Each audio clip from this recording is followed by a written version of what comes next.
Good afternoon. Can you all hear me clearly? Yes. That's great. My children have said they've always heard me clearly. That usually means I shout. A great pleasure to be here. I always enjoy coming back to my homeland, although I consider myself a POM-Oz, which is a hybrid these days. But it's really lovely to come back and have a chance to be amongst, you know, a culture that I'm very familiar with, and also to have the pleasure to speak here. And I do thank the organisers, Anthony and the crew, for a wonderful effort with this. I think they've done an amazing job, and I would certainly like to thank them for that. Unfortunately, the last time I was due to speak here was when Graham Birdsall sadly died just a week before the conference, and I think he set up an amazing tradition, and I have got a wonderful feeling that Anthony and his crew are going to do a similar thing, and I hope that you'll always support them, because I think, you know, I know what it's like to set up something like this, and I think they've done an incredible job with that, so I would like to thank them for that. Thank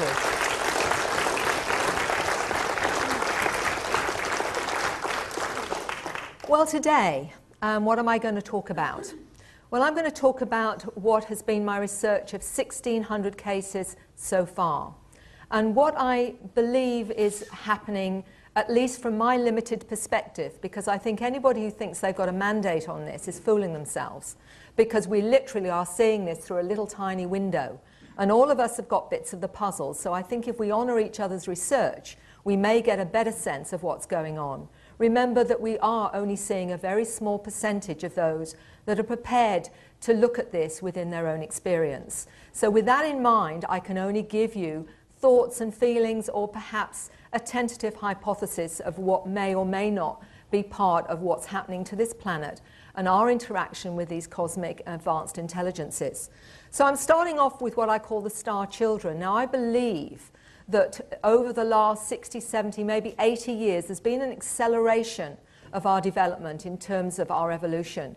And my sense is probably because these advanced intelligences are seeing what we're up to down here, and it's almost like what is going on is that they've got a 3-year-old with a loaded gun, and they're trying to say, oh my goodness, we've got to wake these lot up very fast. Otherwise, they're not only going to destroy themselves, they're going to destroy the rest of us, or at least interact with us, and we're not ready for that kind of primitive behavior. So let's start off. The reason I've put this down is because for me, what I've had to do as someone who came from a very, very third-dimensional scientific paradigm. I was a nurse and midwife 30 years ago. In fact, if you told me 30 years ago that I would be traveling the world speaking about aliens and UFOs, I'd have probably sent you to the nearest psychiatrist and said, Prozac's really good. The bottom line is that 30 years later, here am I doing this, and it's been an interesting journey, which I think has been very much echoed in the clients that have come to me. I've had to remove everything that I could possibly think of I thought was true and re-examine it. And I've had to re-examine it with this whole hypothesis in mind. And it's been amazing how it's all fitted together in such a better way than it did when I was educated into the third-dimensional belief system. So I do sit down before fact, and I keep my mind open, because I don't know what's impossible, and I don't know what I don't know. First of all, I'd like to introduce you to Tracy Taylor. Some of you may be aware of her. I just want you to hear a little bit about how she speaks about her understanding of her experiences.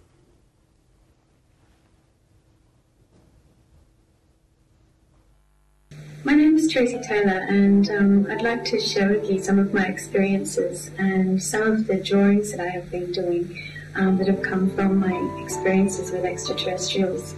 Since I was a very young child, about the age of 2 or 3, I remember having experiences with beings that were definitely not human, and most of those experiences have actually been very positive. It was quite normal for me as a child to have these experiences, and I thought that everyone else was having the same experiences until I grew up and became a teenager and realised that it was quite unusual, and I didn't find anyone else to be having these type of experiences and being taken up onto strange craft and flying around the place. It's been quite a journey, and through my teenage years it was very difficult to relate to other people of my age.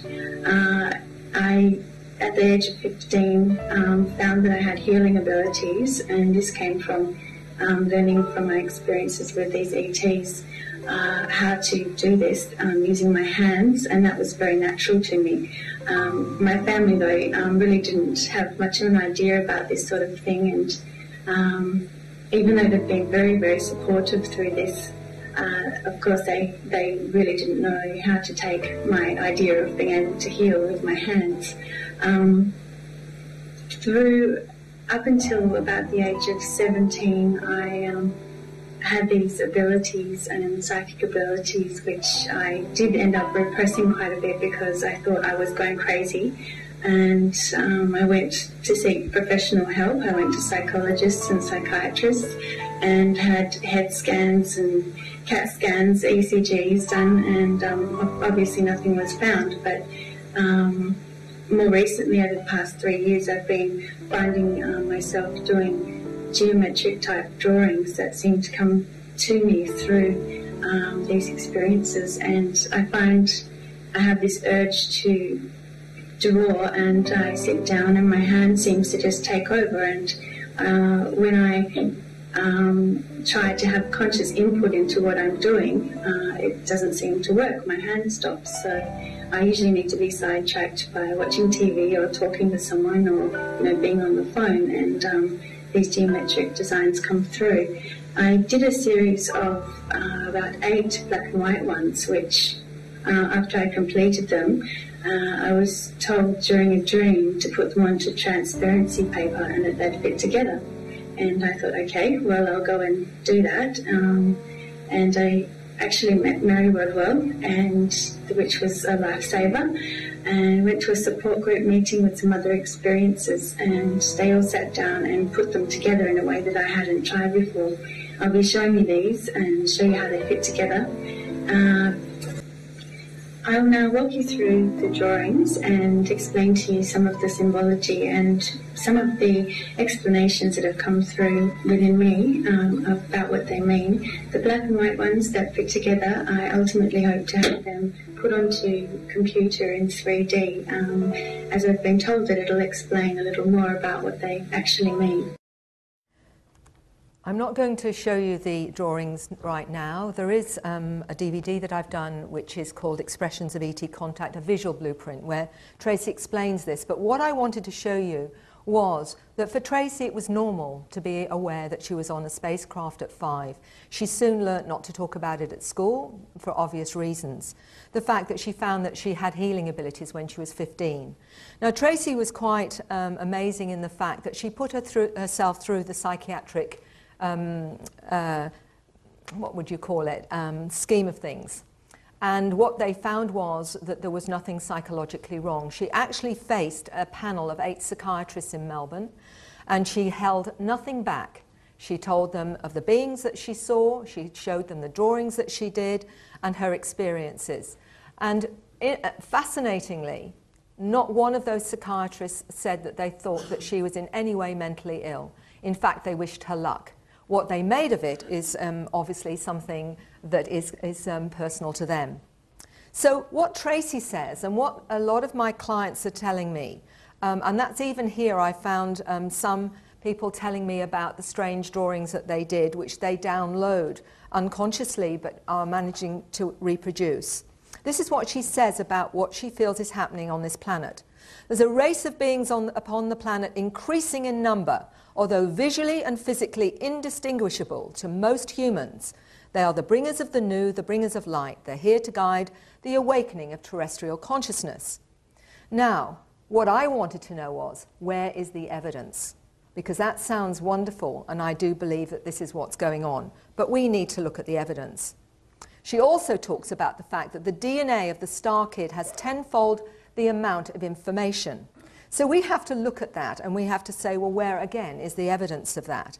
Many of those that would see themselves as star kids or indigos, crystals, golden children, children of light. The metaphysical community has many names for these different types of children being born now. And I mean, even ordinary grandparents, if I speak to the Rotary or I'm talking at a library will say the grandparents will notice that their grandchildren are different somehow, even although they can't quantify it. So this is something that's been noticed in mainstream. I meet teachers that tell me the children are different now. So what is the evidence? First of all, what I have discovered is that it's global. And in the Himalayas, there's evidence of children there that show strange behaviour. Children using unknown sign languages. Children who draw pictures of triangular objects flying in the sky. And that they communicate with telepathy with unseen ETs. So this is in the Himalayas. We have in Mexico, similar kind of story. Mexican children that also manifest similar behaviour. Many in the area reporting a long time UFO sightings, young children, extra agile, this is how it was written, and very talented. Their problem-solving skills have increased. They're much more disciplined, continually using strange sign language among themselves. And in Mexico City alone, 1,000 children have been identified who are able to see with various parts of their bodies. And I actually saw on a DVD a young lady of 17. And not only could she, when she was blindfolded, actually describe with her hand, scanning the photograph, what was on the photograph, but when they put a newspaper under her feet, she could read the headlines through her shoes. So it seems like we've got abilities that we are only just tapping into. What's fascinating also in China, there's been discovered that are a lot of children in China with similar abilities. And Paul Dong calls these China's super psychics. And they are also showing amazing psychic and intuitive abilities. They have the ability to open flower buds with thought alone, display telekinetic abilities, as well as other fascinating multidimensional skills such as sensing others' thoughts. Being reported that the Chinese government has observed these children changing the human DNA molecule in a petri dish before cameras and scientific equipment to record this supposedly impossible feat. There are many, many other things that they actually have been able to identify, and these children are now being fostered and being encouraged throughout China. So, what do the star kids themselves tell me? That not only do they have memories of being on spacecraft and being educated, they often have past life memories, including ones where they are not human. Information they have not consciously learned seems to be downloaded in many different ways, and I'm going to talk about the downloads in a minute. They have a sense of purpose, a sense of mission. They feel, excuse the pun, alienated on this planet. They find other human beings actually quite barbaric. And they'll say to me, I can't understand how we operate on this planet. It seems really, really primitive. And they are very intelligent and intuitively creative. So what other evidence do we have that we are changing as a species? Dr. Atwater talks about the extreme jump in intelligence between 24 to 26 points, and now concerns non-verbal intelligence, the ability to know and intuit information in the area of genius, once ranked scores between 134 and 136, a preponderance of today's youth test between 150 and 160, many over 184. No precedent explains this. And if you are interested in the prophecies, in fact, Edgar Cayce, may be well known to a number of you, actually talked about something called the fifth root race that would manifest on this planet around the year 2000. So I'm looking at it from a number of levels to see if we can actually qualify this material. Dr. Roger Lear may be well known to some of you. He wrote the book, The Aliens and the Scalpel. He's taken out at least 15 implants from different individuals now, which has been fully recorded. And the information on these implants on double blind shows anomalies that cannot be explained. For example, there is no rejection by the body of these implants. They're highly magnetized, and there are many other components to these implants that cannot be explained. What he also has done, which a lot of people don't know about, is looked at the evidence for these star children. And he gave me one of his many, many statistics here, and this is just one to demonstrate a little bit more how we may have evidence that we are now changing as a species. The age of gait, saying simple words, repeating simple sentences, complex sentences, developmental changes in children between 1947 in America and 1987 alone. And if you look at the statistics, the increase in 1987 from 1947 on some levels is as much as 83% acceleration. We've got 60, 66% and what have you if you look to the right of the table here. And what Dr. Lear is talking about is really quite fascinating. He's actually saying that he believes this is not due to better prenatal care, that he believes it's part of a very active interaction with alien acceleration of our evolution through alien intervention in our bodies and minds. So Tracy Taylor, many of these children born these days have memories intact from their previous existence on board craft as extraterrestrials. They're kept on track by continuing their interaction with their cosmic family while they're in human form. Now, I'm going to talk about that a little bit more and what people have not only conscious memory of, and this is very, very important, that 80% of this is conscious memory. A lot of people think the only way we get this information is through hypnosis, and this is conscious memory.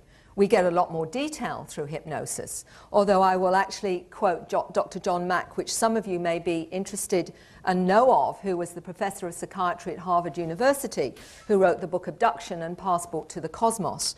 And in it he said, actually, he believes that the information through hypnosis is far more accurate than conscious memory. And his reasoning for that is that the subconscious does not edit the information that our conscious mind edits. So we are more likely to get the truth, believe it or not, through regression hypnosis than we do through conscious memory, which goes contrary to many other people's information on that. And I find that fascinating, and I actually agree with him. Okay, so this is a 5-year-old statement that the mother came to me about not only her own experiences, but her 5-year-old son. And he said one day to her, "I don't mind going through the walls, and I learn more on the ships than I do at school." This is a 5-year-old child, and I'm going to tell you some stories about the children, because I believe the children are really giving us a very accurate understanding of their experiences, because they don't watch talk shows. These are how they understand them. And this is an experience of a young man who drew this, Mr. Finch, who actually, this was his experience, the balls of light and the ET coming through the wall. And this is what this 5-year-old continued to say. They only come at night. They float, not walk, and become invisible. And there are blue ones too, like the ones I've seen in my mind's eye. We're still talking about a 5-year-old child here. And this is quite fascinating because, again, this isn't what they see on TV with the Teletubbies, although I'm going to go to that in a minute. This is a very interesting account by a social worker's daughter. And she did think she was going crazy when one day she was looking in her lounge room and she saw 3 insect-like beings there. And she just had a daughter and she thought, well, I'm a social worker, I know this is crazy. Until somebody knocked on the door. And it was a friend of hers, and she came in. And, she was very pleased to see her because she really thought she was going crazy. And this woman said to her, "Do you realize that you've got 3 strange beings in your lounge room?" And she said, "You can see them too?" This is her daughter. Well, should I say this picture was in her daughter's bedroom one morning. And the little girl, she was just over 2, and she said, "Mummy, I had a visitor in my room last night. And she took me up and up somewhere, and she gave me something to eat." And the mother said to her, "But who did the drawing?" And she said, "Oh, that was the lady."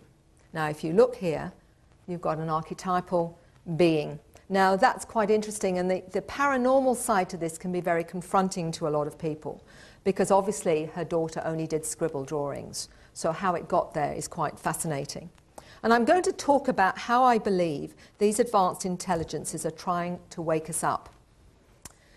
This is what a young lady of 8 said to her mum about what is known as knowledge bombs, or downloading of complex information that many experiencers tell me they have when they have encounters. And she explained it like this: sometimes I get a headache, my head's so small, I can't always take it in so quickly.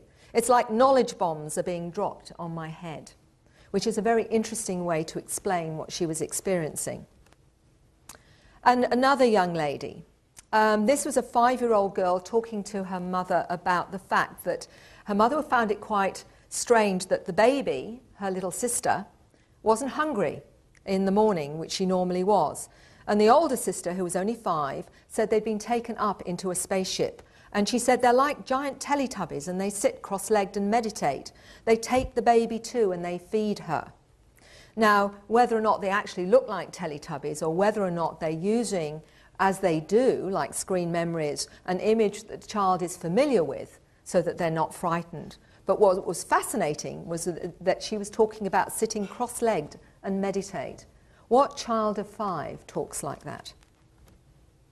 This is a drawing done by a 4-year-old child, and the mother came up to me and said, this is one of the drawings my son's done, and he said, "Mummy, this is the man that comes and gets me." And as you can see, there's no ears, there's no hair, there's no mouth, there's no nose. And he's actually tried to draw a few more. This is drawn by a 4-year-old, and there you can see a triangular craft. And he said he's even done a side view. Now we're talking about a 4-year-old child here. And what's fascinating is he's done an energy field. And what child knows about an energy field around a craft? And he said the energy field was to stop the people from going in and out. In other words, his interpretation was it was to keep them there. Now this is a very interesting story in the sense that the lady had had a lot of experiences and encounters. And she said that her daughter was only barely 18 months old, and she went to the bookcase. And of all the books in the bookcase, there was only one she took out, and it was this one.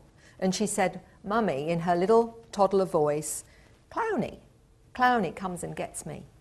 And Clowny, the screen memory for the ET, and she pointed to the face, "comes and gets me." Bianca later, when she was a little bit older, actually drew Clowny. And this is the craft that she said she goes on. She even pointed to the window that she looks out of. And the craft, which is the green one, where she goes up to the main craft or the mother craft. And this is what she says about Clowny.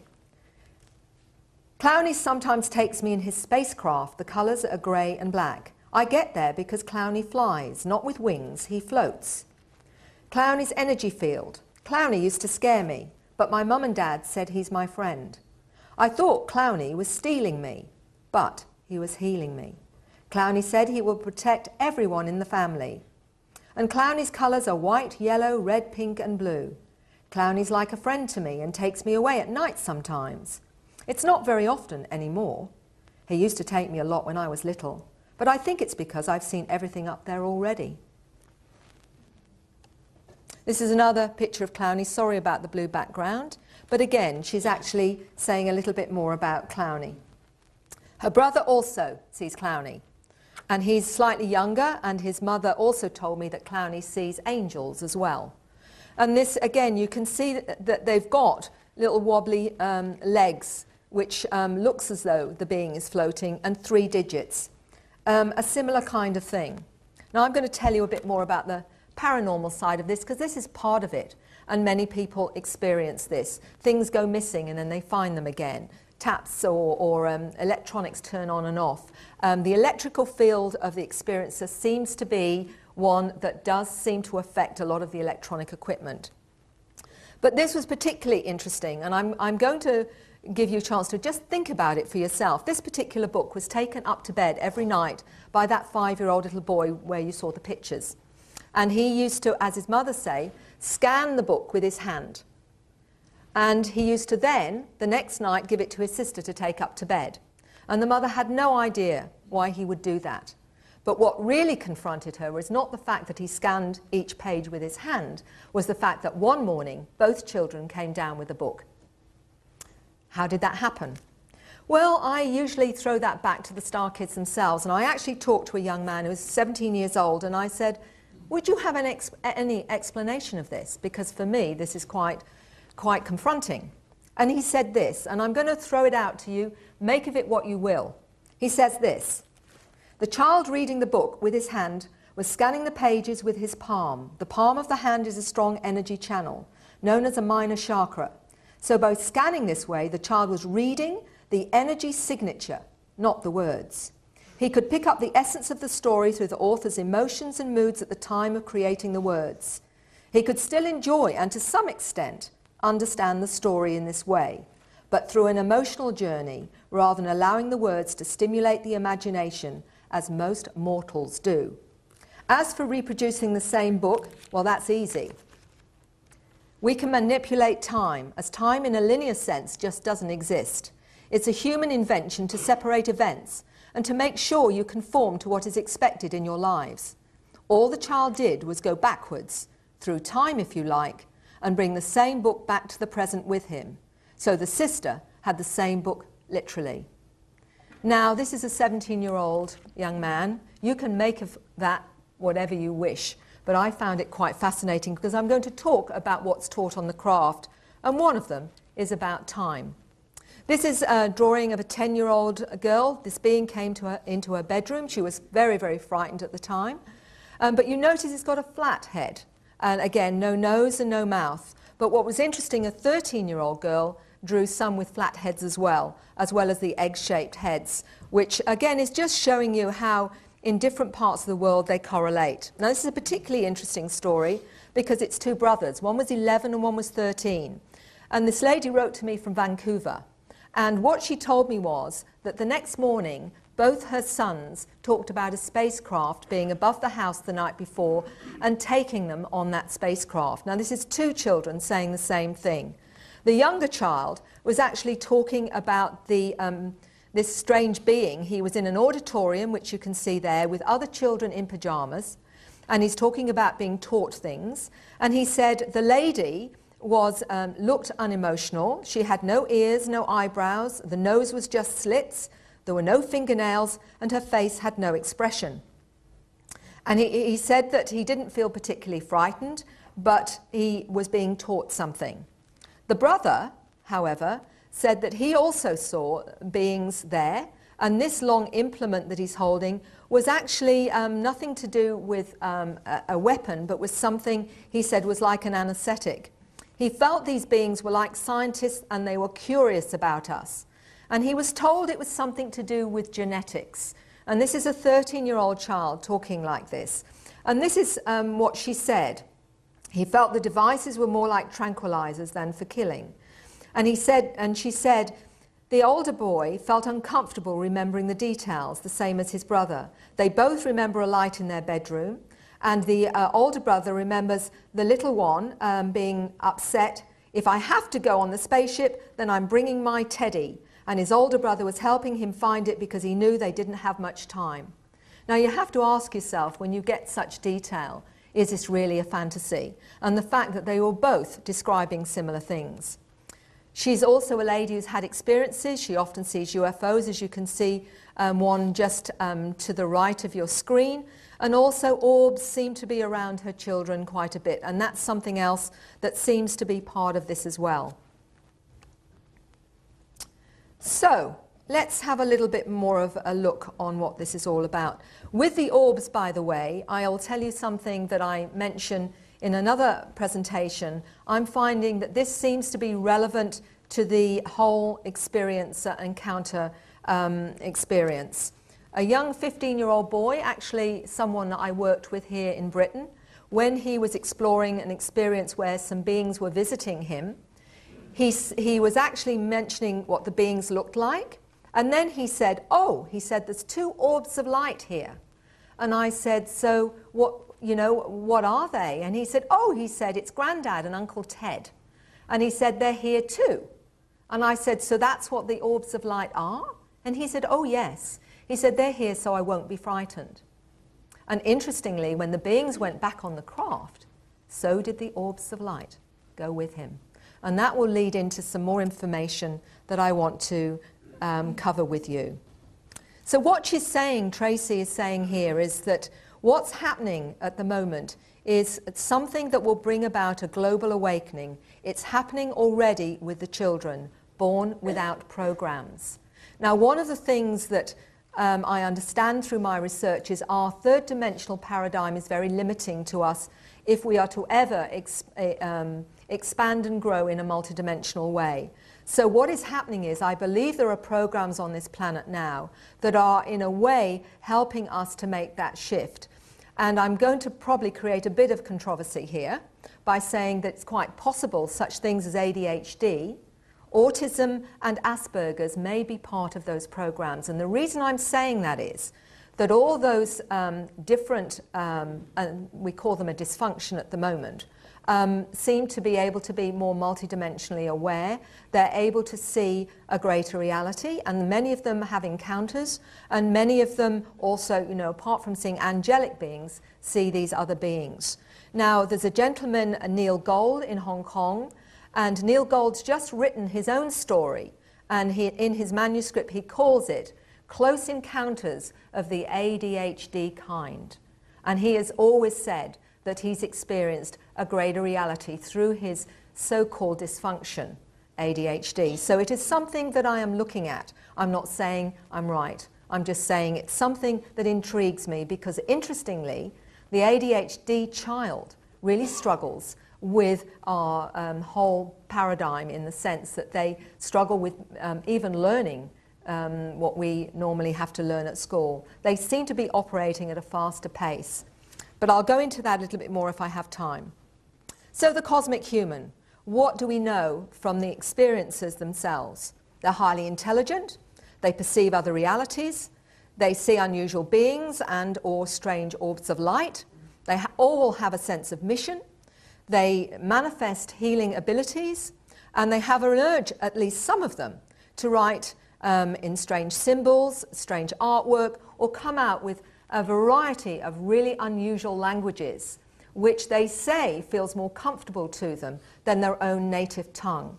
And they have a wonderful sense of euphoria when they speak them. And this has been quite fascinating to me because if someone wants evidence that this is a reality, this is not something you manifest after a hallucination or a fantasy. This is a real, tangible way that people change after their experiences.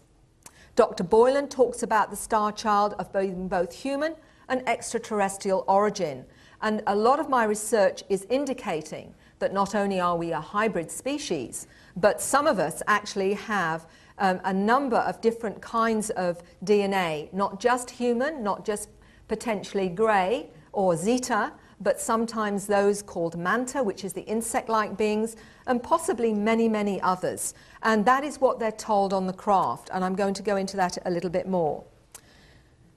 Again, what evidence these children are about. There are many all over the world, and one of them that's been researched a little bit on Project Camelot, for any of you that want to know a little bit more about the whistleblower material.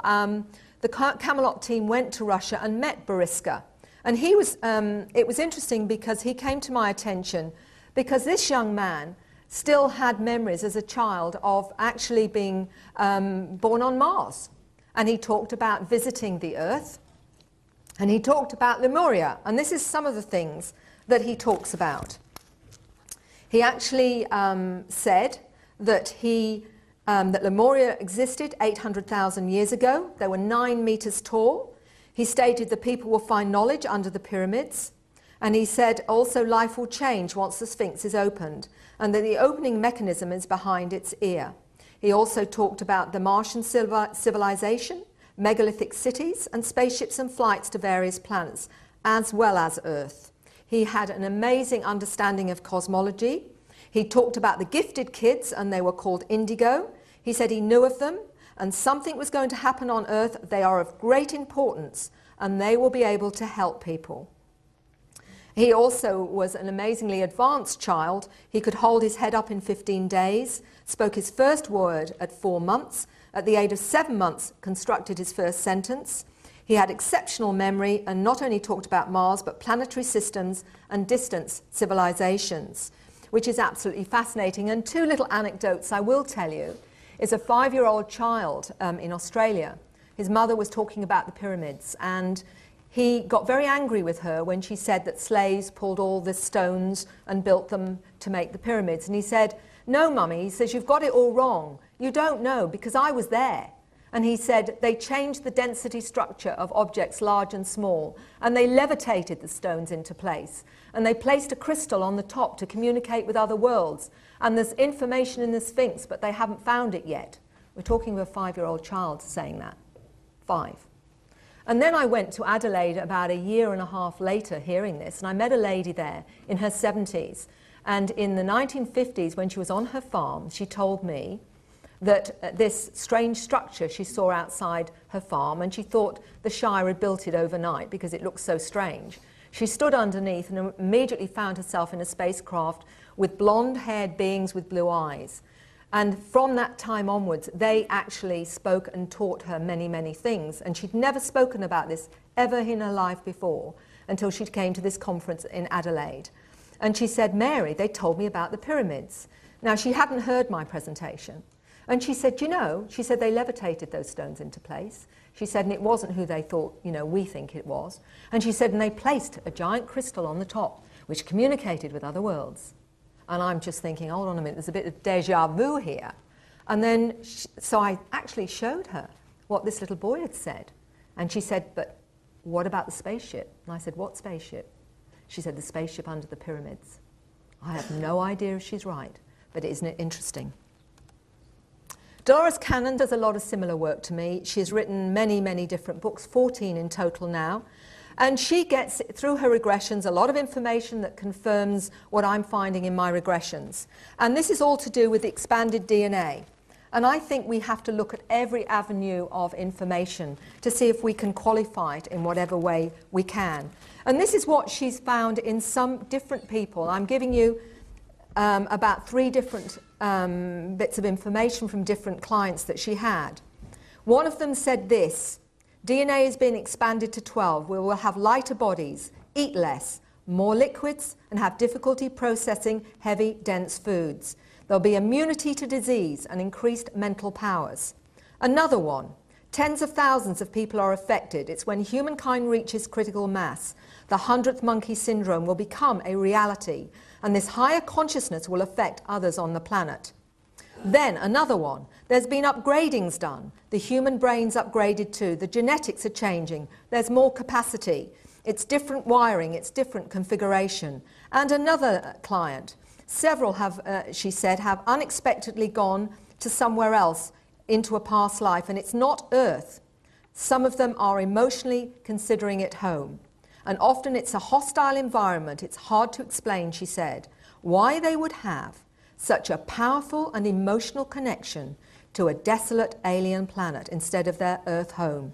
Even though they don't know where home is, they have this longing to go home. And I bet there's some people in this room that know exactly what I'm talking about. I call these people star children, and I have discovered them all over the world. Now, Dolores Cannon is very well known. She's gone to so many different countries and has her books translated in 28 languages now. So, and worked for 40 years gathering this information. Many, many letters I get, and this is just one example. I'm in my 40s. I started walking at 8 months, talked in sentences by 10 months, knew how to read at 2 years old. No one taught me. I attended school at night. I had friends who walked through walls, became invisible, and we spoke telepathically.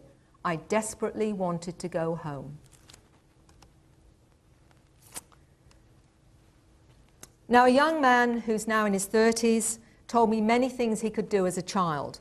And what he says about his experiences now is this: remembering what I did before is like remembering a dream. It does not mean it's not real. It means that the mechanical thought processes lie outside my now normal conscious thinking. It lies on the outer ridges of the mind. You just have to find the edges and go further. And this is what he told me. I'm picking out a number that you might find interesting. He said, I could take hard-boiled eggs from boiling water with my bare hands. There's a young man in the UK, that Anne Andrews' son, who told me he could do exactly the same thing, Jason.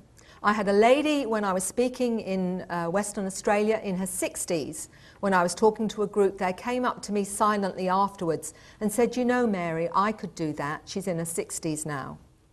I could turn out street lights with my mind. I would have telepathic conversations with my sister until she told me to stop being lazy and start talking. This is so common. This is so common. The parents that have said to me how freaky it is that their child picks up on their thoughts. And one lady said to me, you know, I would be thinking, oh, I'll give him baked beans for lunch. And before I say anything, he'll say, yes, baked beans will be fine, Mum. It can be very confronting. And I'll tell you, those that are teachers here, watch out, because a lot of these star kids can read your minds.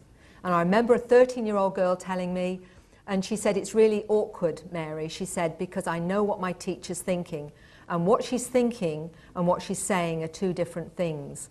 And sometimes what she's thinking isn't very nice. So watch your thoughts. Traits of a star child. And I'm going very quickly here because I'm trying to give you a big overview here.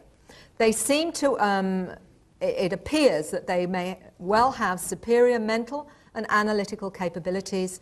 They have a direct connection to higher awareness, extreme sensitivity to thought and emotion, enhanced DNA, photographic memories, fast motor neuron responses. They know how to manipulate time and space, which is taught on the craft, and I'm going to talk a bit about that in a minute. And they are very good at non-verbal communication. And I'm going to go and give you some evidence, because you're probably thinking, oh, well, this sounds all very wonderful, but where's the evidence? But first of all, I want to, for those of you that are having experiences, and I am not in any way denying how difficult this is and how traumatic many have, the trauma that many have initially when they realize that they're being visited. And I'm in no way minimizing that. But what I will say is that often the fear is the fear of not knowing, or the fear of something that may have happened, and what you think happened may not have happened in quite the way that you believe it has happened. And it is part of this process. And I would like to just say that down the track a little bit about why I think that's going on. But Tracy Taylor, who I've mentioned before, and you've heard a little bit from her, this is how she actually talks about this. And I think it's very, very important for you to hear what she has to say. She says, as far as my own contact experiences, I became very compassionate towards ET beings, as there's so much that humans can learn and benefit from interacting with them. I was fearful of my experiences only when I realized that I seemed to be the only one having them. I didn't know what was going on or why, but there's always been an equal exchange. I helped them achieve their genetic goals, and in return, my healing and psychic ability, plus my understanding of life on Earth and so on, has been enhanced. They also protect me when I ask them to. Basically, at the start, I misunderstood the Greys. The knowing ET part of me initially made a decision to assist them, and the understanding of this can be overshadowed by fear, which stems from our limited human perceptions and reactions to those experiences. So we're now going to go into what I call the secret school. Now, Whitley Strieber, all of you will be familiar with, I suspect, in this room, who wrote Communion and many others, Transformation, of his own experiences. And one of the books he wrote that he really had a difficult time with was the book called The Secret School, where he recalled ultimately being taken as a young child at night to a certain place in where he used to live as a little American boy, and being taught things. Now, there was a lot of problems with researchers about this because it all sounded a little bit too beyond. Oh, it's going to start. I'm going to stop that, sorry, before I get there. Now, Whitley Strieber, before I get to this, he wrote about his secret school experiences as he recalled them. And he said, I'd certainly been there at midnights in my childhood. And he talked about what he was being taught. Now, this is a 9-year-old child we're talking about here. And he said this, remembering the journey outside of time, he said there were 9 lessons, and remembering the journey outside of time was another step. I recall that the school had a definite structure, and there had been 9 lessons each summer that I attended. The 9 lessons involved the manipulation of time, because learning how to use time as a tool is the key to reaching higher consciousness and a real relationship with the beings, or parts of ourselves, who are already superconscious. The secret school is part of the process of revising reality, a clandestine meeting of minds struggling to restitch the fabric of the world. It's about getting free of time, about remembering ourselves in all our truth. So I was really fascinated by this. So do my clients have this experience? Well, there's a gentleman who, you're hearing my voice because he remains anonymous, but this is his memory of being taken to a place in London where he had a similar experience of being taught and gone missing. My very first memory was when I was attending primary school in the East End of London. I remember it was in daylight hours after school finished, in the long summer evenings and weekends. I would get this impulse to play with special friends and go to a special spot at the back of the school. I went back to this spot later and knew exactly where it was, and when I saw it again it was uncanny. It was obviously something about this spot. When I went there were other children, but not those I went to school with. I have missing time from that period, for whatever happened was screened out. We'd all meet at this spot and go off somewhere. There was no fear, but an incredible sense of adventure. And then I'd find myself back at home. I can remember Mum wondering where I was and becoming quite concerned. I'd basically gone missing. But I had no sense of anxiety at all. It was like, what's the problem, Mum? I'm here. As I got older, in my 7th or 8th year, I had clear memories of silhouette beings coming into my room at night. Even the shape of the being's head, it's weird. And when the film E.T. came out, it was like, oh my God, I've seen that shaped head before. It was bizarre. Dwarf-like creatures, small silhouettes, and there was no fear. But having said that, as a child I could never sleep with the light off, and definitely being afraid of passageways and elevators terrified me. And that was the same for Father Christmas. He terrified me. If we were in Oxford Street in London at Christmas time, Father Christmas was everywhere and it was so embarrassing. I would know when they were coming. I'd be laying down in bed and basically see little heads playfully pop up to play games with my feet. I used to lay my feet flat and they would duck under the bed, and this was all the while my parents were in the kitchen having a cup of cocoa. The closest they'd get to me is halfway along the bed, and I would be out of it and fall asleep. Or maybe they knocked me out.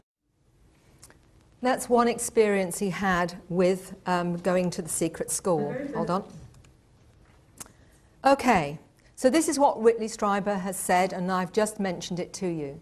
He had identical kinds of experiences where he would, at night he would be taken. I have met many, many others that have said the same thing. Now let me explain what someone else said to me in Queensland, in fact. And this is what he wrote to me. This is a gentleman who also had recall of his secret school experiences. Your website came as a revelation to me. I had never before heard or read about anyone else having had alien classes as a child, as I have had. This has been both a blessing and a curse all my life. I am now 37. I remember having been given physics classes at the age of 3 or 4 in a classroom of children of similar age to me.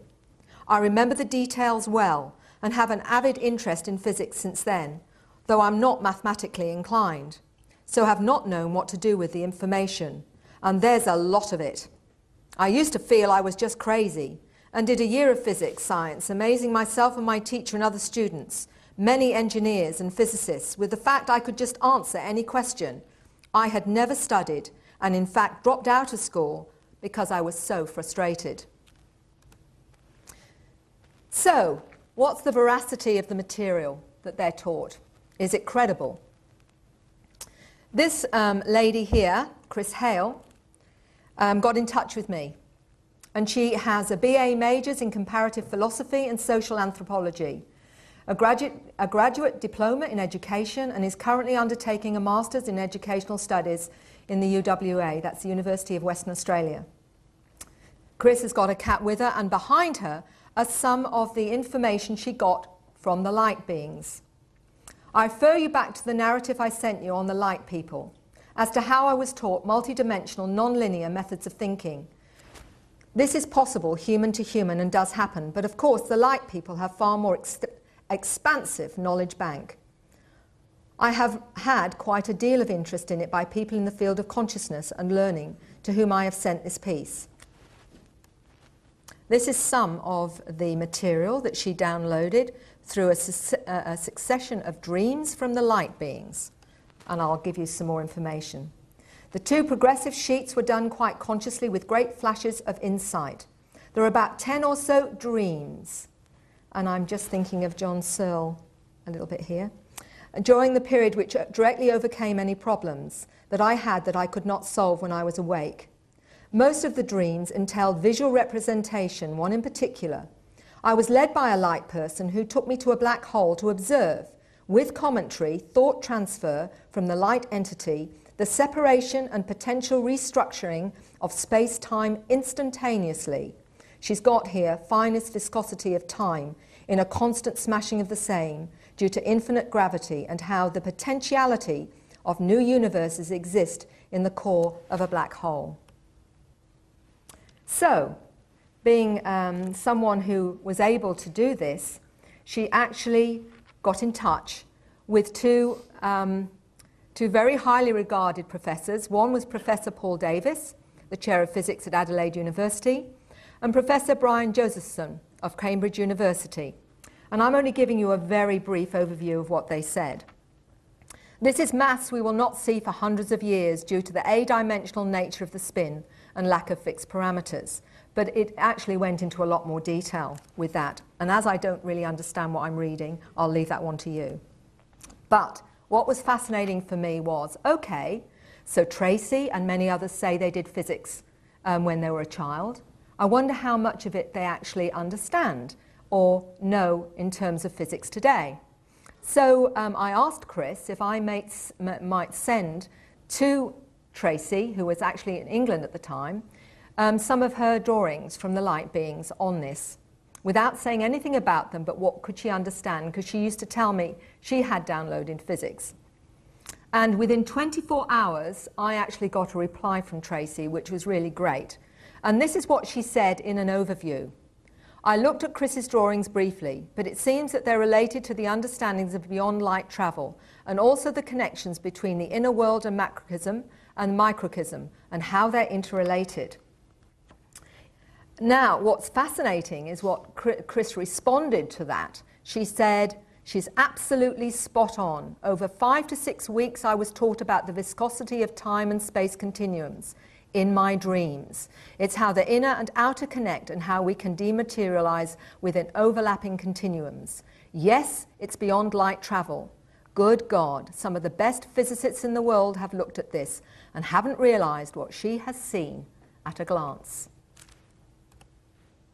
So, what are some of the educational syllabus that I've isolated so far? And I am sure there is so much more. So they're taught quantum physics, new understandings of experiences of time, the connection to all things, new thought processes, understanding of the spatial geometry of thought, new expanded states of consciousness, out-of-body training, telekinesis, telepathy, mind melds, ecology, healing and working with energy, the true history of man's origins, time travel and teleportation. And one of the most fascinating recently is parenting classes. And I'm going to give you a quick overview because I think it's really important. These new children, it seems, need to be approached in a different kind of way than the way that we normally behave. And Susie Hansen, who I'm going to mention at the end of my presentation, talked about going on the craft with her son, him going in one direction, her going in another. And she was taken to a room with about 14 other parents. And what she was shown was an interaction she had with her eldest son, where it was like in real time they'd recorded this interaction, where she'd said something to her son and her behavior to him. And she said it was quite embarrassing. But then, she said, she was shown how her son perceived her behavior to him. And what they were saying was, with these children, you have to do it differently because they see things differently. So you now have to behave in a different way. And every parent was shown an incident and then shown how they needed to behave from their child's perspective, which is fascinating. Gosh, I wish we had this here. Ultimately, though, the bottom line was then she actually got very, very teary because she said, now I know why I'm different with my eldest son to my younger son, because she'd felt very guilty about it. So that was quite fascinating. Hypercommunication. It should be borne in mind that the nature of extraterrestrial communications, that in a majority of instances, star visitors communicate with humans by telepathic transfer of mental images and concepts, rather than by words and speech. And this is really where we go into something I'm particularly interested in. Tracy explains it this way. Everything's made up of the same matter, resonating at different harmonics, so the ETs are able to communicate with us, directing thought on subatomic levels, and so activate the subconscious. These symbols are meant to communicate the nature of the macrocosm, and that's really quite fascinating. Right, let's just give you another little example. All around the world I meet people that come out with these languages that have had encounters, and it's been fascinating for me because I've wanted to understand more. And again, it's like joining the dots. Dana Redfield is an author of 5 books. 2 of them were about her encounters. Sadly, she's not with us anymore. But Dana I communicated with a number of times. She lived in America. 2 of her books, Summoned and The Human ET Link, were about her experiences. And I sent her a DVD of Tracy speaking, and she said to me, when Tracy began to speak in the musical language, I spoke along with her, almost as if I were engaging in a 2-way conversation, which was quite incredible to her. I have had many people come to me that have heard some of the languages and say, I do that too, but I never ever talk about it.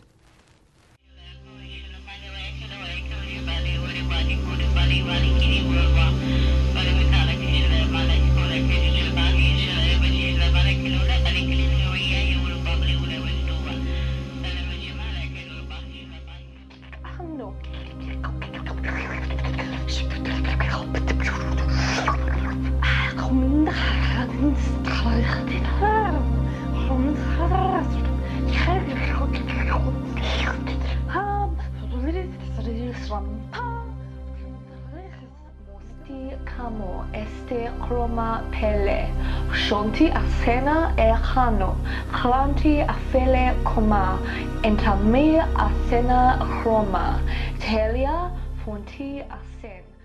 Nikor rigatsko lekatian ko barketia. Mukor harake nukor tsigarat kitya kol otkya akulagma. Tsigia tikare afko shnikeria. Iski et karekiti. Makar legeniko. Many different drawings and artwork.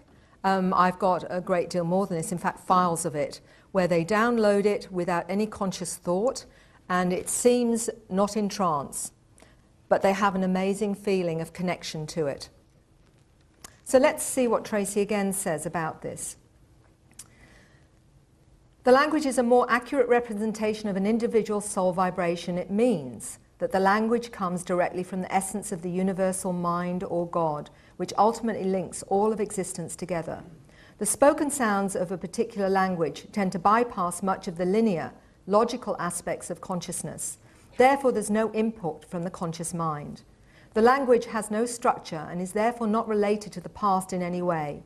Therefore, in its purest form, before it becomes vocal, it bypasses linear space-time.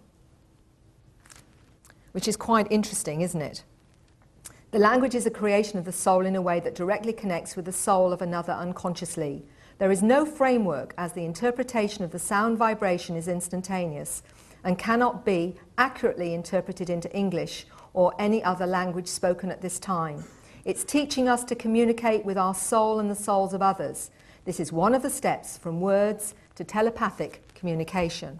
These languages, blocks of information comes through, and to translate it into our tongue would take quite some time. Often you would need to fill a whole house with encyclopedias to actually translate a message that may be relayed in this tongue in a few seconds. A sample that is close in vibration to ours is this one. Iomeratus embrakisendra, wali aven ojindra. This means that we are reaching a stage in our evolution where chance is no longer as we imagine it. Everything has a place, and we are now drawing all the pieces of the jigsaw puzzle together, and we are recognizing our part. Our part in the universe is what she's saying.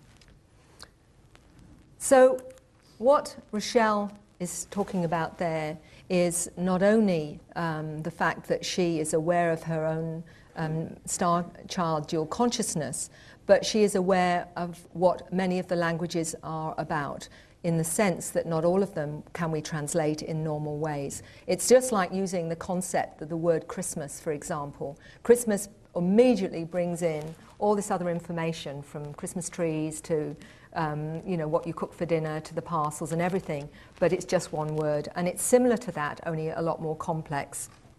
The symbols and script are the ancient forms of communicating volumes of information without having to read pages and pages. And these I call compressed files, and I think there's a very important reason why they're being downloaded at the moment into many of these individuals. So I believe that the possibility is that we're being assisted to go from verbal communication to telepathy.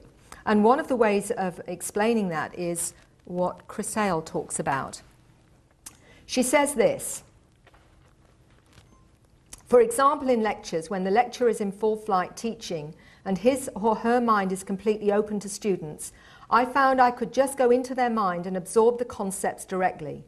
I'm not primarily listening to their words, but in their mind with them, extracting the concepts myself. This circumvents a lot of misunderstanding. I feel these refined children are doing the same. I have taught, have made sure my mind is completely open while speaking. There was thought transplanting going on. My bank of information was merged with theirs, and they re-schematized their own knowledge systems accordingly. Of course, symbols would be the written conduit for this, like in non-literate societies, say of ancient Greece, where the mystical knowledge could only be passed on face-to-face by an adept teacher. But ancient symbols hold the conceptual keys that trigger within the observing mind without a teacher being present. What is happening with people, kids who have these experiences, is more a different way of learning than our generally accepted linear way of learning, reading pages and pages. This is an extension of our symbol trigger mentioned by Tracy. So make of that what you will. Can you tell us what you're writing?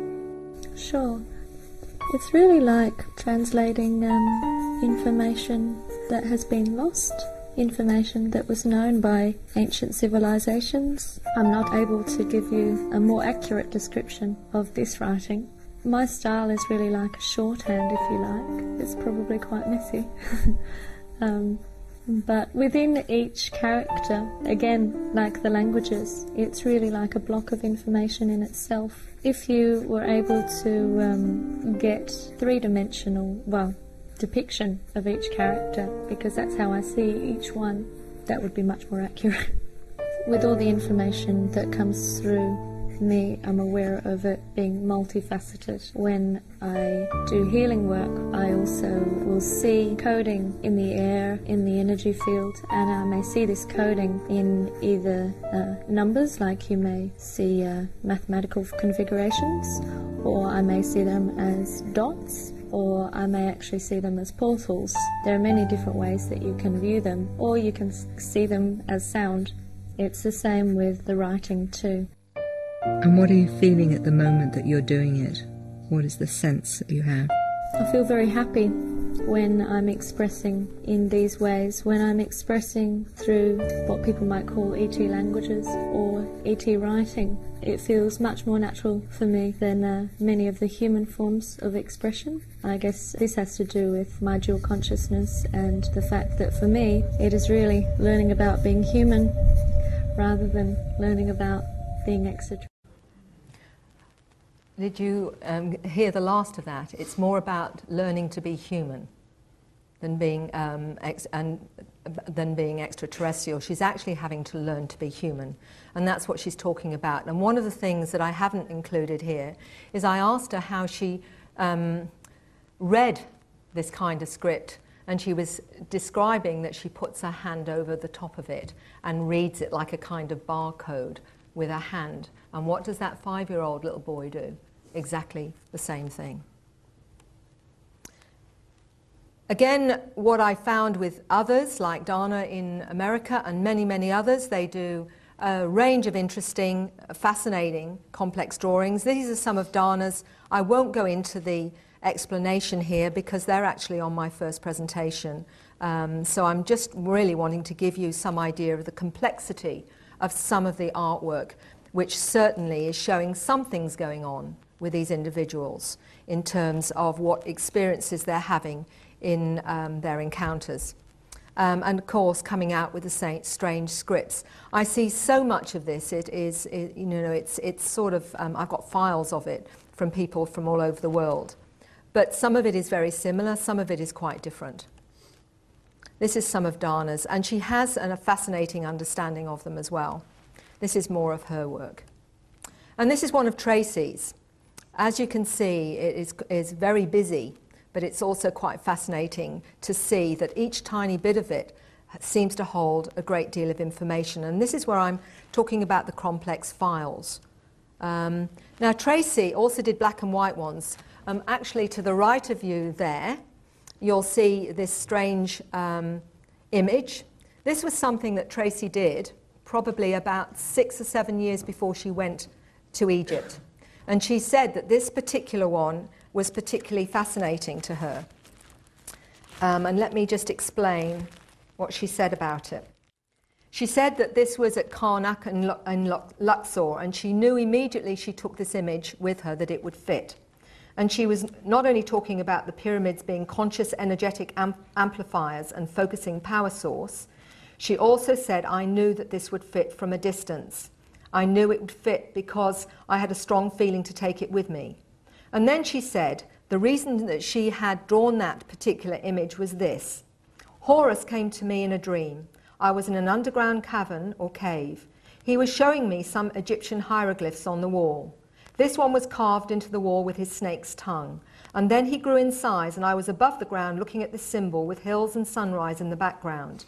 It's a sacred symbol from ancient times to help us awaken and remember who we are, which I found quite fascinating. These are some more of her drawings of how she understands the pyramids and other ancient sacred sites. So I'm now going to show you what seems to happen very much. Hi, my name is Rochelle Delia. I've been consciously aware of my extraterrestrial contact now for 8 years, but I've been having contact my whole life. My experiences with extraterrestrials have been quite varied. I have gone through a process now over the past 8 years, and I've come through a lot of the traumatic aspect. And now my experiences have brought me many rewards, particularly in the way of healing abilities, and I myself have changed in a positive way through them. I have a lot of help with healing work. I speak in many different ET languages, and I also write in alien script. These abilities all come quite naturally to me. How were you aware of the fact that you could heal, and what is your understanding of the healing that you do? The healing work that I do now has changed and evolved over the years. It first began when I had an experience. I was drawn to go outside of my house at about 3 a.m. and I was looking up at the moon, and when I was looking at the moon I felt quite strange and felt to close my eyes. When I closed my eyes I felt lots of different sensations. I felt cool air being blown on my eyes and on my fingertips. I had pin-pricking sensations all over my face. I had the sensation of wind circling my head, and I could feel it clipping my nose as it went past. I also had sound waves that were going into my ear from a great distance, and these repeated over and over. I had tingling sensations all around my head as well. This process went on for some time, and when it stopped I felt I could open my eyes again, and I felt quite heavy in my body, as if there was someone else in my body. I was then drawn to go inside and lie down on my bed, and when I lay down on my bed I actually started to perform some sort of surgery on myself. I'd never done this before. I'd never had any experience of healing work either done on myself or performing it on others before. So I had my hands away from my body, and the healing involved minute movements of my fingertips. I was using my fingers, or they felt as though they were pulling what you imagine to be puppet strings. That's what it felt like. And I would have a series of consecutive movements, and I could feel the work going right through and penetrating through my organs. I would then hold my fingers sort of locking a position in place, and then I would use a series of very specific movements of the muscles in my eyes, which would then unlock or release this pressure. I had to actually move my body into different positions to access all the parts of my body.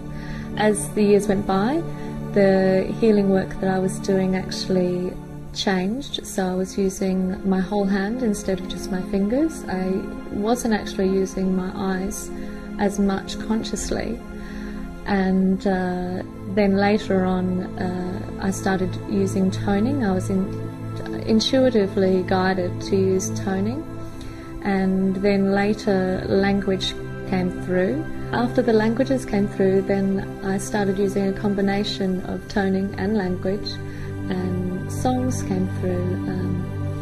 I can best explain these as being songs that are used for the soul to recognise.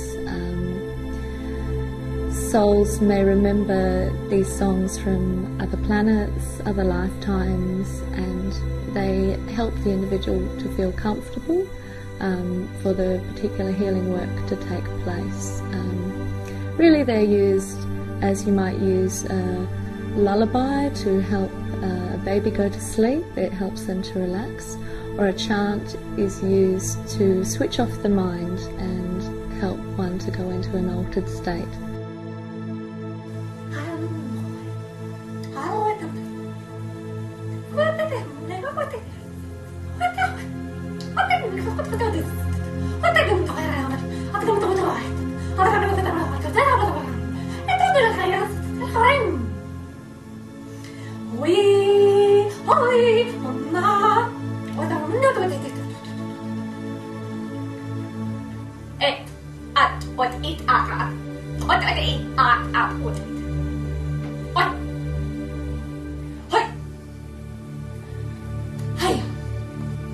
What Rochelle's doing there is actually talking about healing and about the fact that she found after an experience with the moon, and the moon is very important here because a lot of people talk about the moon being around or a very big moon. My suspicion is it's not the moon at all, that it's actually one of the craft. But she talks about having experience where she was drawn outside and felt these strange sounds going into her hearing, to her ears. And when she went inside, she started to do strange movements, which she called psychic surgery, on herself. After that, she was drawn into healing, and she uses toning, she uses different sounds. And what's fascinating about it is that she has a really complex understanding of what she's doing. I work to retune, like I use a tuning fork, like you would a musical instrument. I do this by bringing in the frequencies the person most needs at the time, both sound and coloured symbols, as we are multidimensional in nature. Now, some of this is going to perhaps confront some of you, but I want you just to... When I work as a healer, I switch from how I normally operate as my human self to my ET self. It might sound a bit strange, but I have been given information about my dual consciousness. I can best describe this as coming into this vehicle having both ET and human characteristics. My human self is very sensitive, very emotional. My ET self is very clinical, very practical, very matter-of-fact. The healing work that I do, I'm operating in ET. It is really like operating as a surgeon. I see very clearly in the energy field the problem, and I fix it. There's no room for emotional involvement. My personality steps aside, and I hear where the energy field is out of tune. I don't hear in the way that we normally hear. I hear with another sense, if you like, that we don't normally use. There'll be certain places in the energy field that will be out of tune, and I work to retune, almost like you would use a tuning fork to hear when a musical note is in tune. How I do this is by bringing in the frequencies that the person most needs at the time. I do this through sound and colour, and quite often symbols come through with the sounds that I translate as well. The symbols are multidimensional in nature. They're not like normal shapes that we are used to. I work with a team usually of about 6 to 10 different beings that help me, and my team actually changes as I do. Usually I don't like to name the beings that I work with or identify them. I think for me it's just important that I'm aware of their energy more than anything else, but they will give me a name if it helps me to feel comfortable and more familiar with them. The client usually will feel relaxed after a session. Usually they will feel more balanced. Quite often they will leave their body, or I will, I guess, be aware that they leave their body during the session. They may be aware that they've fallen asleep, but it's actually quite different, and they usually leave at exactly the same time during the session. It's usually about half an hour into the session that they leave. This is so deeper work can take place without their conscious mind being involved. So, for some of you, I'm pretty certain that will confront you a little bit. So I found this really interesting because I've talked to many people that do energy work that have had encounters. What draws them into it? And Tracy talked about being aware of energy in her hands when she was 15. So I wanted to understand more of not only the language and the depth of their understanding of it, and I'm going to go into that in a minute. I've been looking at science because my background's nursing midwifery. I still need to quantify that in third dimensional terms that make sense to me. And I found something really very interesting. And this is to do with some recent Russian research, which was actually translated into German, is the work of von Graesner-Fozar and Franz Bludhoff.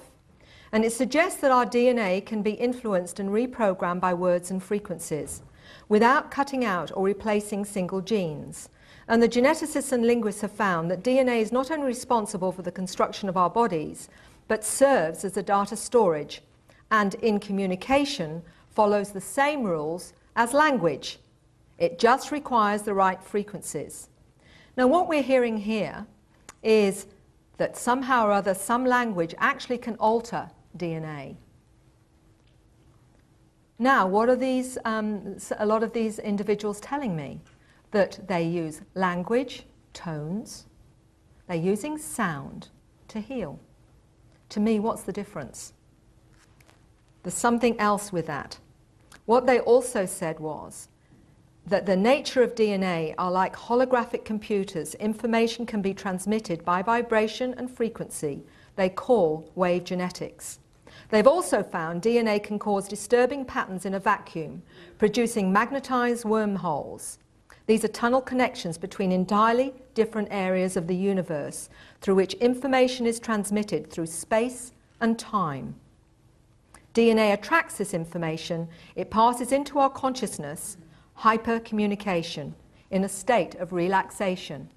Now listen to what Rochelle says is her understanding of what she's doing. I'm very relaxed, very at ease. Like a lot of things have been taken off my shoulders.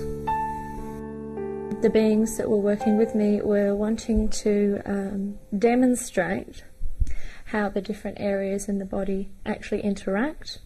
So when I was placing my hands across and pointing out different sections of the body, this was for the audience as well as for you. It was just showing how each part of the body is not independent of any other area. They all work together, and it's important that we recognise this, see the body as a whole. There are particular titles that are given to each part of the body that are related with vibrations, and by expressing the title or the name, as you would say, it actually activates that area. They also have links with different energies from planets and dimensions. So if you like, we're imagining that the body is the universe and all the planets from our solar system and all others exist within this So we are making them all work together. And within each chakra, all of the planets exist. So we are just activating the appropriate planets for this particular vessel at this time. Others will be activated at other times, but they all exist within each chakra. And each chakra is also multidimensional in nature. It is not, as we imagine, just 7 chakras, but each has many layers. Well, I find that really interesting when we're looking at what we know about DNA now, or at least what these researchers are indicating with DNA. So, let's take this one step further. I have been really interested from my nurse midwife days on why we have this DNA mystery of ours. Not only have we 223 genomes in our DNA, that is a sideways insertion of genetic material that did not come up through the invertebrate phase of our evolution, that is also part of, which actually contains everything to do with higher psychological functioning. Where did that come from? That in itself is a mystery that many people are exploring. But what I was also interested in is some of the latest research in terms of a DNA mystery, in terms of our junk DNA. What is being said is that, first of all, we only use 1/5 of our brain. Why is that? We have 3 billion base pair genomes in the genetic code, but only 60 million are active. Why? This information they carry is never read. We only exist on 3% of our DNA. A group of researchers working on the Human Genome Project made an astonishing discovery. They believe the so-called non-coding sequences, which is 97% in human DNA, are no less than a genetic code of unknown extraterrestrial life form. This is Professor Chan, the group leader. What we see in our DNA is a program consisting of 2 versions, a big code and a basic code. The complete program was positively not written on Earth, he believes. He says the genes by themselves are not enough to explain evolution. No creator, be it programmer from Mars, Microsoft, would not leave a program without an option for improvement or upgrade. The upgrade is already enclosed in the junk DNA. He suggests that it's nothing more than a hidden, dormant upgrade of our basic code. We already know that certain cosmic rays have the power to modify DNA. So it is plausible, he says, that the extraterrestrial programmers may just use one flash of the right energy from somewhere in the universe to instruct the basic code to remove its blocks and fuse itself to the big code. That would change us forever. Some of us within months. There'd be no more cancers, diseases, and a short life, and would catapult us intellectually. The comparison would be the difference between the Neanderthal and the Cro-Magnons. This complete program is elegant and self-organizing, auto-correcting software for a highly advanced biological computer. The difference between a short diseased life and potential for a super-intelligent super being with a long and healthy life. So what about the downloads, the scripts, the language, the crop circles? Is this part of the energetic upgrade via our DNA? Remember, we're talking about a flash of the right energy. So what are these as part of that upgrade? Are these part of us waking up? Are they helping us to wake up? Are these ancient symbols that are actually assisting this process of evolution? Certainly, many people are affected by them, not just because they're amazing to look at, but when are inside them feel all sorts of very powerful frequencies, including healing. And Freddie Silver, in his book Secrets in the Field, suggests that could it by implication be that the crop circles are a universal language? We keep hearing that word. But what else are they doing? Hold on, I'm going to stop that just for a second. So we're looking at the potential here that in some way, possibly, those compressed files or downloads, I wonder, and I'm only wondering, whether in fact those compressed files in fact are the new software for the new computer. That when we finally get switched on, if that's what Professor Chang is talking about, we're going to need a new operating software. I wonder if in fact these downloads are compressed files and the new software for the new computer. I really don't know, but it's an interesting thought. Now, just before I go any further, I just want to give you an overview of this. We're actually doing very well for time, so I might even be able to answer some questions. Suzanne Hansen is a very dear friend of mine who's had experiences all her life. She's a former teacher. She now runs UFOs New Zealand and has had many conscious experiences. She's been taken aboard craft many, many times. She's also been shown her children on the craft. And she's going to confront some of you that perhaps still feel that a lot of the Zetas and Greys are in fact robotic-like creatures, because that's not been her experience. And it's not been the experience of many of my clients. Now, I can't go on other people's research, and I have no intention of going into their research, because I don't actually know how they've worked, or their clients, or anything like that. I only know what my clients are telling me. So I'm only going for this moment in terms of the understanding they've given me of what they understand about these beings. One of the things that Suzanne has told me is that when she's on board craft, she has particular connection to some Zetas. She knows them well. And she said, and they have a sense of humour.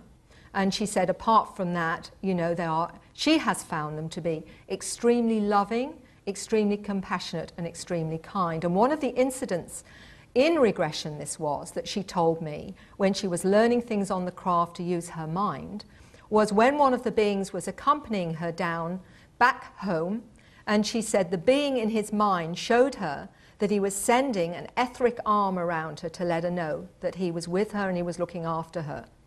And it was his way of showing that he was caring for her.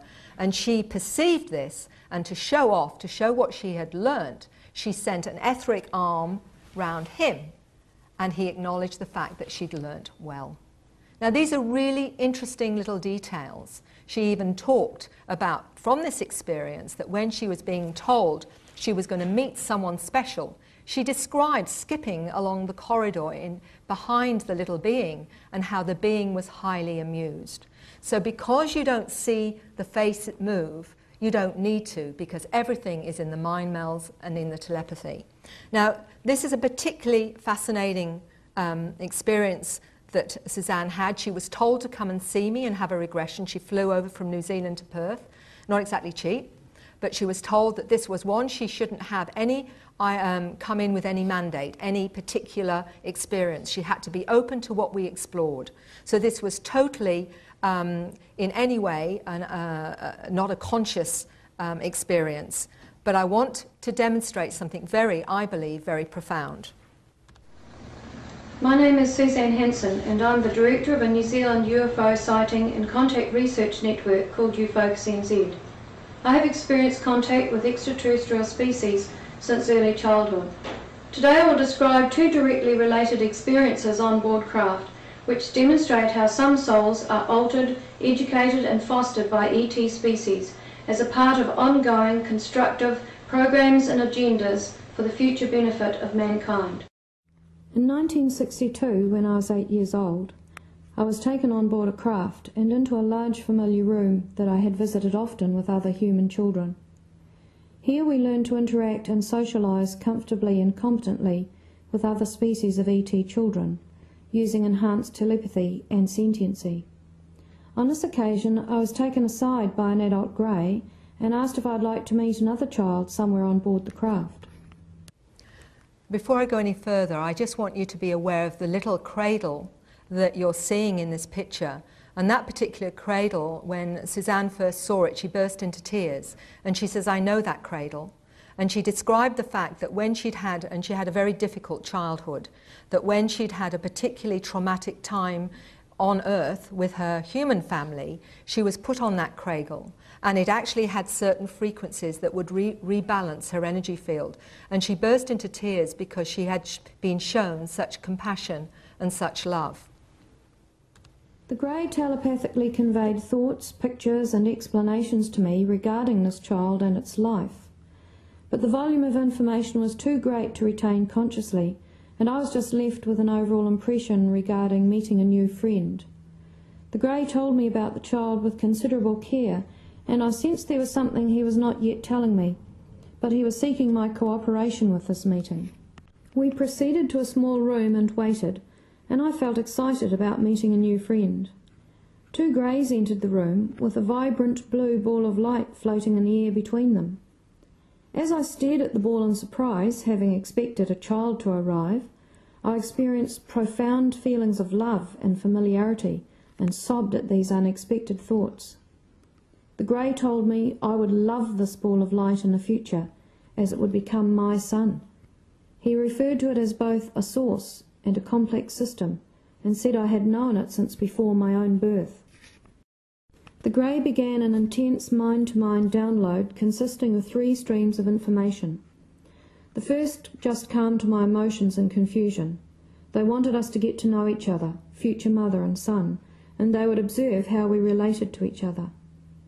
A second stream embedded extensive information into my subconscious concerning the purpose of this project, the genetics involved in the creation of my son's body, and the dual education he would receive on board craft, both as a child and in his source or soul state, which he told me had been enhanced and altered by them for a specific purpose.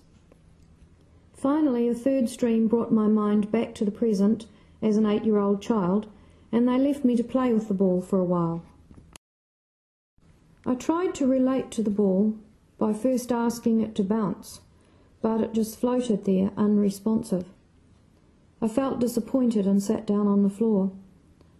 Suddenly, I felt as if I was being watched and became aware the ball was thinking at me. It descended down onto my shoulder, and we were soon racing around the room, communicating happily. But, all too soon, the greys returned. They expressed satisfaction that the meeting had gone well. 2 of them took the ball of light away, and I felt deep sadness and longing. The grey assured me that we would meet again many times up until the day that this son would be born. So we returned to where the other children were interacting. In 1983, now aged 28 years old and near to full term in my first pregnancy, I was taken on board craft. My memory begins with me being assisted down a corridor by 2 tall entities, a mixture of species. They expressed concern for me as I had been ill throughout the pregnancy, and so they tenderly supported me as we entered a small room. They helped me onto a shelf-like bed, and we were joined by a grey. He explained that they were bringing someone to merge with me, and I was not to be concerned as everything would be fine. Holding his hand over my forehead, he told me he first needed to retrieve some memories from my subconscious mind, which had been embedded there in childhood.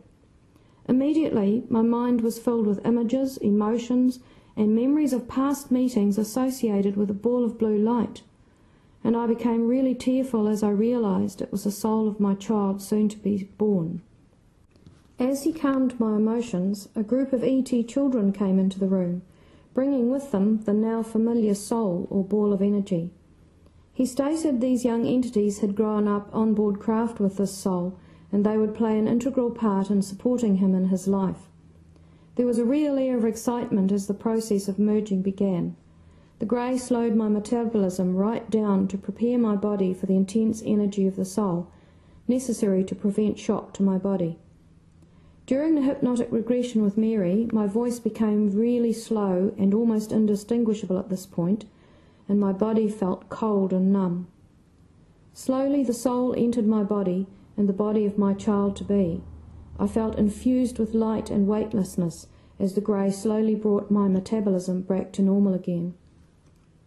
He stated my son would be born late, which he was, and that he would be accompanied through his life by watchers, a terminology to describe a protective system they would provide for him. He added there are thousands of children being born in a world like him, part of an extensive project to create positive changes and accelerated evolution from within the human species. These 2 experiences illustrate the complexity of the soul state and reveal extraterrestrial involvement with souls incarnating on this planet for specific purposes. It challenges us to reassess our current understanding of the soul's existence before incarnation, and the idea that the soul evolves not just through repeated cycles and lifetimes of personal experiences, but can also be enhanced, altered and educated by external forces or species. And I will just say that again for you. These two experiences illustrate the complexity of the soul state and reveal extraterrestrial involvement with souls incarnating on this planet for specific purposes. It challenges us to reassess our current limited understanding of the soul's existence before incarnation, and the idea that a soul evolves not just through repeated cycles or lifetimes of personal experiences, but can also be enhanced, altered and educated by external forces or species. Now this is going to, for some of you, I think, be quite a difficult concept, and I understand that. But what it seems to be suggesting to me, and obviously Richard Dolan talked about it yesterday, that we are not just perhaps looking at the fact that we're looking at extraterrestrials, interdimensionals, transcendentals, and perhaps even some from our own future. But the bottom line seems to be, as this 15-year-old that was seeing Uncle Ted and Grandad as orbs of light, that they are also part of this big picture of these beings that we are interacting with or having encounters with. And there seems to be far more going on than we ever thought. And there is the sense that there is no actual separation in that sense.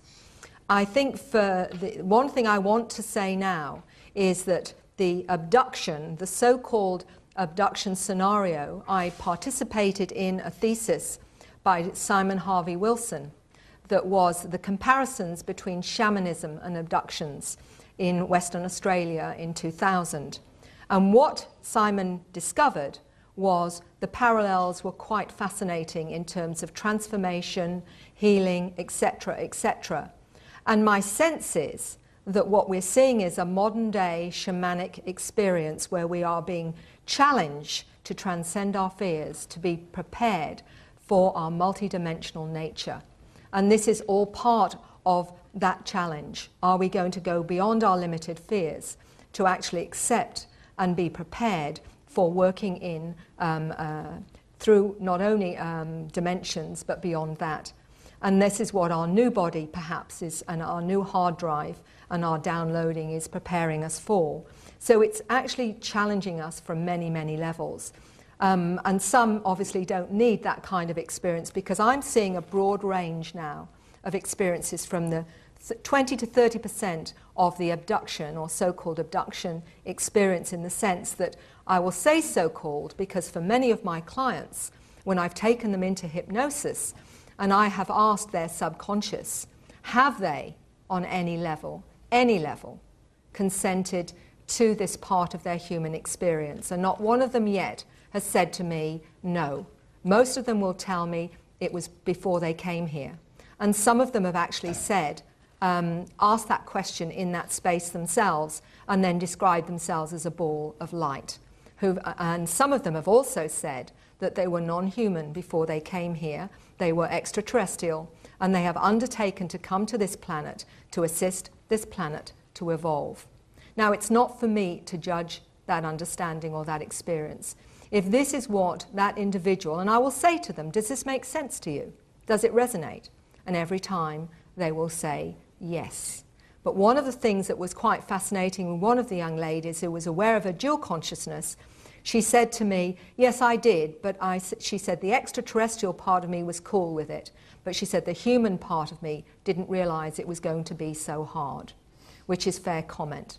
But what I'm saying is this is only from their understanding with their subconscious. It's not for me to judge or assimilate or even try and in any way put any of my own thoughts and feelings with this. What I'm trying to do with my work is to give a person the understanding that makes sense to them in terms of understanding their own experience and reality.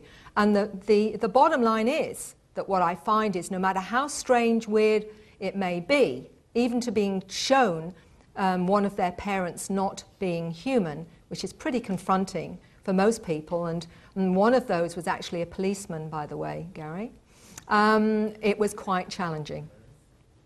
So what's interesting for me is not something they would consciously want to say or even admit to, but they say to me on a deeper level, it actually resonates. And that's all that matters to me, is that it makes sense to them. What it allows them to do is integrate this experience and heal and move on and expand in their own way in whatever makes sense to them. So instead of actually being in conflict with their third dimensional paradigm and trying to fit this experience into that box, they accept that they're operating on two levels of human experience, and once they can accept them both as being okay, they can actually grow with that, integrate, heal, and live normal lives and normalize it, which is very difficult in a world that denies their very reality. So with that, I hope I've given you something to think about. I also hope that you understand I'm not expecting you to take on board everything that I've shown you. All I would like to do is offer you what I'm learning and understanding from my 1,600 cases so far. And this is what I've put together as a way of myself trying to make sense of it. I have no idea how far I'm right up with this or not, but if anything makes sense to you, or if it even just incites your curiosity, then that is basically all I need to do. And I want to thank you all for being a wonderful audience, and I have got a chance for a few questions, so if you've got any questions, I'm quite happy to answer them.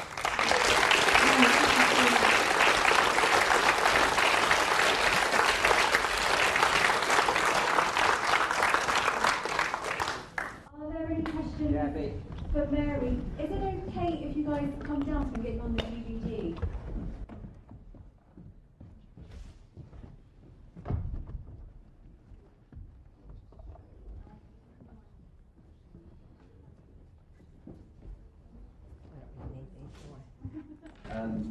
Yeah, I'd just like to ask, you mentioned about the way some of the people you've dealt with pick up on a language.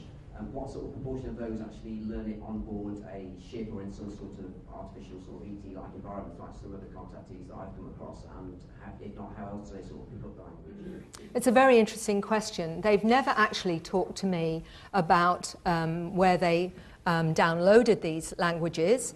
Some of them say it is a download and what have you. But interestingly, I met a young gentleman who was English, who came to Perth, and he came to me about his experiences. And what he did say to me in terms of the telepathic part of that was that he'd actually lost his scout cap, which was his brand new cap, and he'd gone to the Scouts. And when he came home, he didn't have it, and he'd had a strange experience.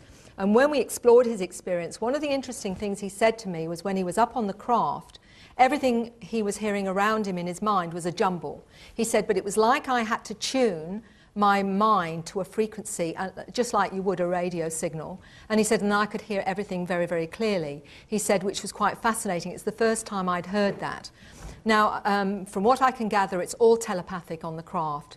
But these seem to be downloadings, and the way Rochelle describes them as soul languages or universal languages. So if we take on board, and that's a big leap for some of you, I do understand, that perhaps some of these individuals that are now in human form actually came from other star systems or whatever, and they feel like their family is out there, and that's what they will tell me.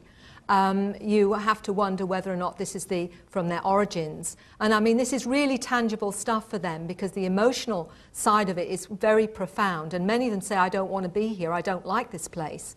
It's not like home. And to give you an example of what a 5-year-old actually said about her understanding, she said to her parents, now this is terribly confronting to parents. She was 5 when she said this to her mother. She said, "You're not my real parents. My parents are in space." And her mother, thankfully, had been aware of her own experiences, and so was able to sort of honour what her daughter was saying. So her daughter, she said to her daughter, well, if that's so, she said, I don't really look like this, her 5-year-old daughter said. And her mother said, well, what do you look like then? Could you draw it? And she said, no, because you'd be frightened. Now, we're talking about a 5-year-old girl. I have heard this so many times from different people saying, I feel like I've been adopted. My family doesn't feel like my real family. And even though I love my family and my parents, I feel I don't belong. I feel I belong out there. And there will be people in this room that relate to that, absolutely. Now, are they crazy? Are thousands of people crazy that are feeling like that? Or is it in fact telling us something that we need to be aware of? You know, and that's all I'm putting to you. So I hope, as I say, I can't give you any more than that. Okay. Oh, hi. Hello, Mary. Hi. I came up today because I was very anxious to hear you above all the other speakers who I've heard already, and they're all excellent and got lots to tell us, but I think you've got a very special package of information to give us. And I have to say, having downloaded it, my head is hurting a bit, and I'm trying to sort of fit together in my own head all the threads that have already been there, and then feed in the new ones to come through you. I'm involved in a project to actually prove the physical existence of greys on this planet, which I regard as a very important stage in us being able to prepare our minds to take in the new information. And that's just by the by. It happens to be called the Star Child Project, so there's a plug for the Star Child Project.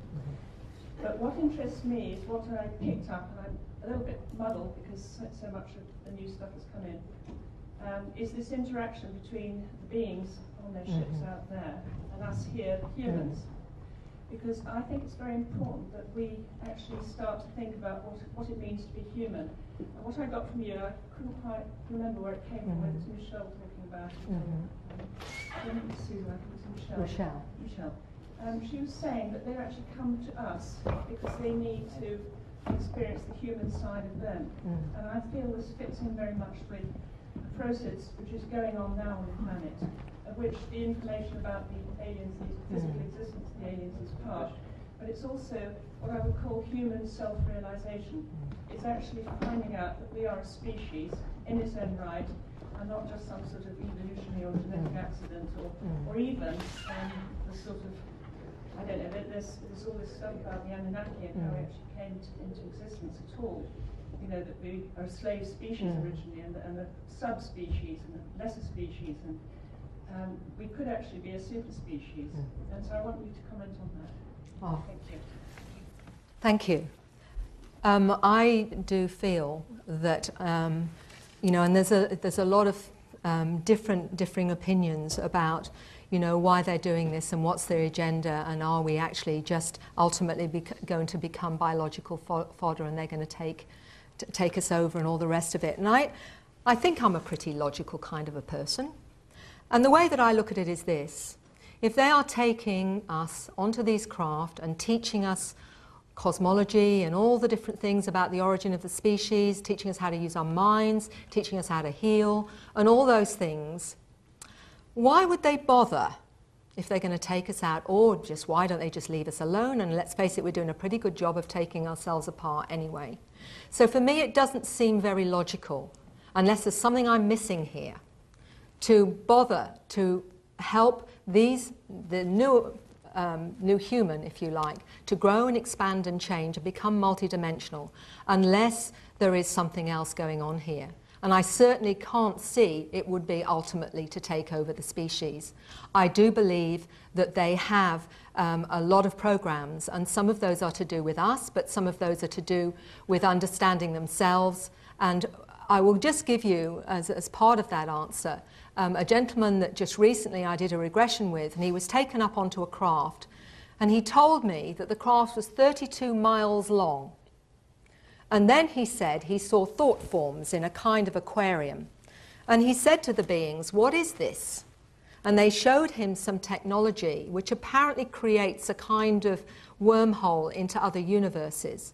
And they said, "What we're doing with you is what we're doing in other universes. We seed other universes, and we create, just as you will do one day." Now, you can take that or leave it as you will, but it seems to me that if they've bothered to change and alter our genetics and gradually enhance our abilities in the way that they're doing so that we can become multidimensional, why would they bother if it wasn't an agenda which seems to me to suggest we are being helped to change and to grow and to understand our multidimensional and the magnificent nature of what we could be, because I believe we all have the potential for that. And perhaps, just perhaps, they're giving us a helping hand, and I believe, from what I've seen so far anyway, that's the case. Thank you. Ladies and gentlemen, Mary Rodwell, thank you so much.